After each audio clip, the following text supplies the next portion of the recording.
elections here in Algiers. The swearing-in ceremony was attended by senior state officials and representatives of the highest authorities of the nation.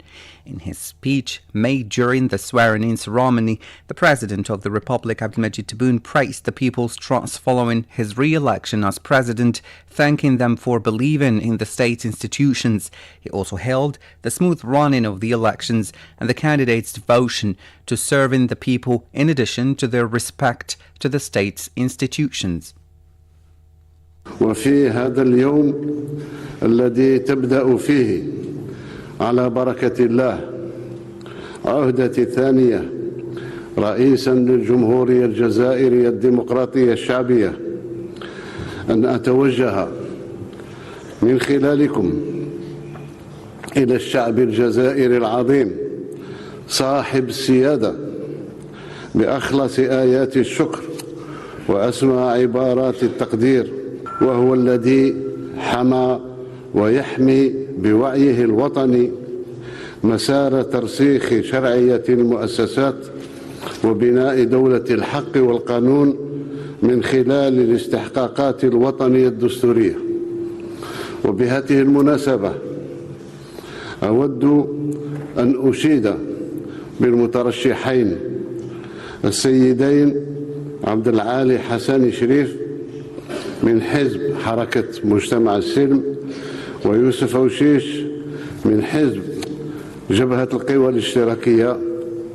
وقد خضنا معا حملة انتخابية نظيفة طبعها التنافس النزيه في عرض البرامج والأفكار على الناخبات والناخبين، ولئن اختلفت فيها أدوات وأساليب الإقناع فقد جرت في كنف الاحترام المتبادل وفي إطار ضوابط الممارسة السياسية الديمقراطية وبما يمليه الضمير الأخلاقي والوفاء لبلد الشهداء وما يقتضيه الولاء للوطن. The President also seized the opportunity to hail the efforts made by the National People's Army to ensuring the smooth running of elections. أحيي هنا الجيش الوطني الشعبي وأسلاك الأمن، كل الأسلاك الأمن وكل قطاعات المعنية بتوفير إسناد لوجستي لتحقيق الانتخابات شفافة حرة ونزيهة. President Tebboune reiterated in his speech his vow to keep serving the people and to continue the edification of the country while working on overcoming the challenges facing Algeria inside and abroad. إن الأمانة التي أستمر في حملها بوفاء لثقة الشعب وإخلاص للوطن، والعهد الثانية الذي يقع مجددا على عاتقي بتفويض وثقة منكم في هذه المرحلة الحساسة لما يميزها من تحديات على المستوى الداخلي والصعيدين الإقليمي والدولي. إن تلك الأمانة وذلك العهد يدعواني في هذه المرحلة لشحذ العزائم وحشد القدرات من أجل تعزيز رصيد الإنجازات والمكاسب التي حققناها في العهدة المنتهية، وهي إنجازات ومكاسب واضحة لا يخفيها نكران ولا يحجبها تدليس. The President of the Republic hailed the people's awareness, especially the youth, vowing to rebuild trust in the country's institutions and fulfill the commitments made since being elected for the first time in 2019. وإننا ولحمد الله حمدا كثيرا ولنعتز ونفاخر بوعي شعبنا الأبي العظيم ونجي طلائعه من شبابنا الوطني الطموح.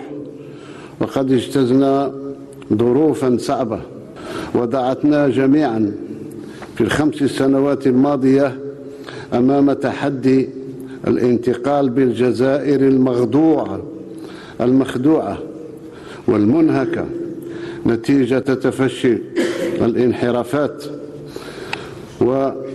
والانتقال بفضل الله وشعبنا الكريم ومؤسسات الجمهورية من أجواء اليأس والإحباط ومن حالة انهيار الثقة في رموز الدولة ومؤسساتها واستشراء الفساد ونهب المال العام إلى جزائر جديدة، جزائر ينتعش فيها الأمل ويستعيد فيها الثقة في الدولة وهيبتها بصدق القول المتبوع بالعمل والمقرون بتجسيد الالتزامات 54 التي تعهدنا بها أمام الشعب. The swearing-in ceremony has taken place in accordance with Article 89 of the Constitution, which provides that the President of the Republic takes an oath before the people in the presence of all the high authorities of the nation within a week following his election. The President takes office immediately after his oath taking. Now let's recall that Mr. Abdelmajid Tebboune has secured a victory at the presidential elections, capturing 84.30% of the votes and marking the beginning of his second mandate. Let's now know more about the political career of President Abdelmajid Tebboune in this report by Mariam Barshi. The President-elect Abdelmajid Tebboune ran for the second consecutive time in such an election with a program placed under the slogan for a triumphant Algeria. Born on November 17, 1945 in Sharia in the province of Naam, Mr. Abdelmajid Tebboune went to school in the province of Sidi Bel Abbas, where his family took up residence after intimidation and persecution by the French colonizer because of his father's nationalist speeches and his membership in the Association of Algerian Muslim Ulamas. In 1969, he graduated from the National School of Administration, majoring in economics and finance. Mr. Abdelmajid Tebboune held the position of Governor of Adrar, Tiaret and Tizi Ouzou respectively. He was later appointed Minister Delegate for Local Authorities in 1991, Minister of Communication and Culture in 1999, and Minister of Housing and Urban Planning in 2001. In 2012, he was again appointed Minister of Housing, Urban Planning and the City before taking up the post of Acting Minister of Trade in 2017, and in 2017 he was appointed Prime Minister. It's worth recalling that Mr. Abdelmajid Tebboune ran for the country's highest post for the first time in the presidential election of December 12, 2019, and was elected President of the Republic. Now, in other news, the CEO of Sonatrach, Rashid Hashishi, has taken part in the World Conference on Energy Gas Tech, now being held in Houston, Texas, in the United States of America. Majid Mila tells us more in this report. More than 50,000 participants representing 125 countries as well as major international energy experts are attending the meeting, considered one of the main world events concerning issues related to liquefied natural gas, hydrogen, as well as technologies related to climate and artificial intelligence. The meeting, which is to last until Friday, focused on the adoption of technologies related to climate to guarantee a sustainable and reliable energy. It's also centered on the adoption of decisive measures to pave the way for global energy industry vision. In this respect, the Sonatrach Group reiterated that its participation in the World Conference was designed to impose itself as a reliable supplier and a strategic partner in the natural gas industry, on which the country's energy transition policy relies. It's worth noting that the Group CEO Rashid Hashishi has had a working session with the members of a delegation from the American Sovereign Company, led by its Vice President in charge of international exploration, Liz Swartz. The discussions between the two parties focused on ways of strengthening bilateral cooperation in the development of hydrocarbon resources in a responsible and sustainable way, in addition to exploring opportunities to reinforce partnership between Sonatrach and Chevron. Algeria's permanent representative to the United Nations Ambassador Ammar bin Jammeh has stressed the significant drop in the delivery of humanitarian aid to the Gaza Strip, stressing the imperative of an unconditional ceasefire in the Palestinian enclave, which has been subjected to a genocidal Zionist aggression for 346 days.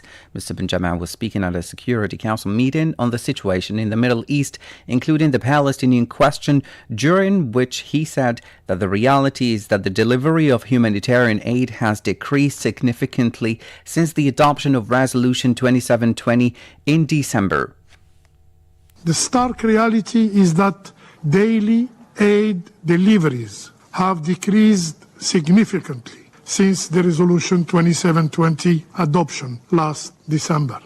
According to UN data, only 62 trucks entered Gaza daily during the first 10 days of this month, compared to 97 trucks in December 2023. Before the resolution was adopted, there were more than 500 trucks last year. This is not a logistical shortcoming. It is a manifestation of a deeper, more intractable political impasse deliberately caused by the Israeli authorities. Mr. bin Jammeh said that UNRWA was indispensable and its staff are on the front line of crucial initiatives, as was in the case during the vaccination campaign against polio. Even in these dark times, there are glimmers of hope. The recent polio vaccination campaign, which by the 13th of September had reached over 560,000 of the total of 632,000 children in Gaza. It is a testament of what can be achieved if there is a political will. We commend the work of WHO, UNICEF, and especially UNRWA. For this achievement demonstrates what is possible when there is a political will, when there is effective coordination between the UN agencies and the international donors. Thousands of Moroccans have tried to reach the Spanish enclave of Ceuta from the town of Finidec, fleeing extreme poverty and deplorable living conditions and raising questions about the human tide that has flooded across the border, as well as the regime's maneuver to blackmail Spain. Mariam Bashir reports.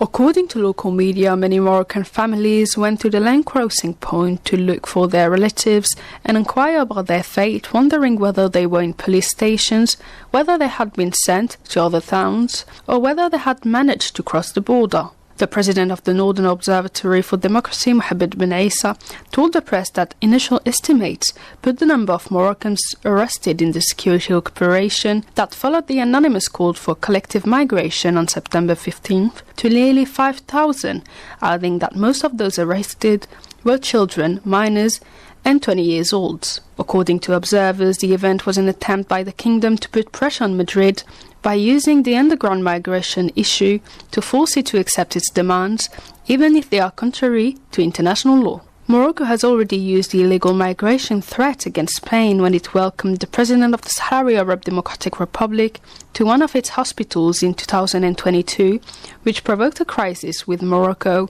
followed by an extensive blackmail which led the Spanish Prime Minister to recognize Morocco's alleged sovereignty over the Western Sahara. This is Radio Algeria International. Thank you so much for joining us.